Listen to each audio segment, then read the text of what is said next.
ആഴ്സണലിന്റെ Emirates സ്റ്റേഡിയത്തിലിട്ട് എന്തായാലും United ആഴ്സണലിന് നല്ല രീതിയിൽ പഞ്ഞിക്കിട്ടു എന്ന് തന്നെ പറഞ്ഞുകൊണ്ട് നമുക്ക് ആഴ്സണൽ യുണൈറ്റഡ് മത്സരത്തെക്കുറിച്ച് സംസാരിച്ചാൽ അപ്പം 3 പോയിന്റ്സ് ആണ് നോക്കാനായിട്ട് പോകുന്നത്. അപ്പോൾ എന്തായാലും നമ്മുടെ കോണ്ടന്റ്സും കാര്യങ്ങളൊക്കെ ഇഷ്ടപ്പെടുന്നുണ്ടെന്നുണ്ടെങ്കിൽ ഇൻസ്റ്റയിലാണെന്നുണ്ടെങ്കിൽ ഒന്ന് ഫോളോ ചെയ്യുക, യൂട്യൂബിലാണെന്നുണ്ടെങ്കിൽ ഒന്ന് സബ്സ്ക്രൈബ് ചെയ്യാൻ ഓർപ്പിച്ചുകൊണ്ട് കാര്യത്തിലേക്ക് കിടക്കുകയാണ്. ഒന്നാമത്തെ കാര്യം എന്ന് പറയുന്നത് ഇതൊരു പകരം വീട്ടിൽ തന്നെയായിരുന്നു. കാര്യം എന്താണെന്ന് വെച്ച് കഴിഞ്ഞാൽ മാഞ്ചസ്റ്റർ യുണൈറ്റഡിനെ സംബന്ധിച്ചിടത്തോളം ഹോമിലുണ്ടായ പരാജയത്തിന് എന്തായാലും അവരുടെ ഹോമിൽ പോയി, അതായത് ആഴ്സണലിൻ്റെ ഹോമിൽ പോയി തിരിച്ച് അതിനുള്ള എല്ലാ പകരം വീട്ടിലും മീൻ സ്റ്റൈൽ ചെയ്യാനായിട്ട് പറ്റി എന്നുള്ളതാണ്.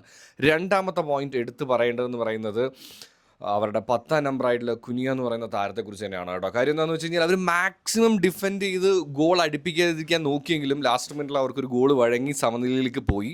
ആൻഡ് എവിടെയാണ് ആ സബ്സ്റ്റിറ്റ്യൂഷൻ ഇമ്പാക്റ്റ് ഉണ്ടായെന്ന് ചോദിച്ചു കഴിഞ്ഞാൽ അവസാനത്തെ ഗോള് എൻ്റെ പൊന്നടാവെ ഞെട്ടണ സാധനം തന്നെ ആയിരുന്നു എന്നുള്ളതാണ് കേട്ടോ. മൂന്നാമത്തെ ഒരു കോമൺ സാധനമായിട്ടാണ് ഉദ്ദേശിക്കുന്നത്. സംഭവം ഇപ്പോൾ യുണൈറ്റഡ് ക്യാമ്പിനെ സംബന്ധിച്ചിടത്തോളം ഫാൻസിനായാലും ശരി ടീമിനായാലും ശരി പോസിറ്റീവ് സംഭവങ്ങളുണ്ടെങ്കിലും പലയിടത്തും പറയുന്നതായിട്ട് ഞാൻ കാണുന്നുണ്ട്, ഈ ടോപ്പ് 4ലേക്കൊക്കെ എത്താനുള്ള ഒരു കോമ്പറ്റീഷൻ ടൈറ്റ് കൊടുക്കാം. യെസ്, അതൊക്കെ ഒരു പരിധിവരെയൊക്കെ ശരിയാണ്. പക്ഷേ പ്രീമിയർ ലീഗിൽ മറ്റ് ടീമുകൾക്കും ഒരു വിജയം മതി ഈ പറയുന്ന പോലെ തന്നെ പലതരത്തിലുള്ള പോയിന്റിലും അല്ലെങ്കിൽ ഈ പറയുന്ന പോലെ പൊസിഷനിലും മാറ്റം ഉണ്ടാവാനായിട്ടുള്ളത്.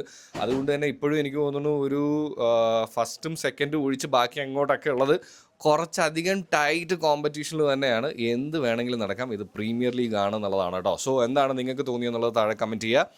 ചിൽ കുപ്പിച്ചിൽ.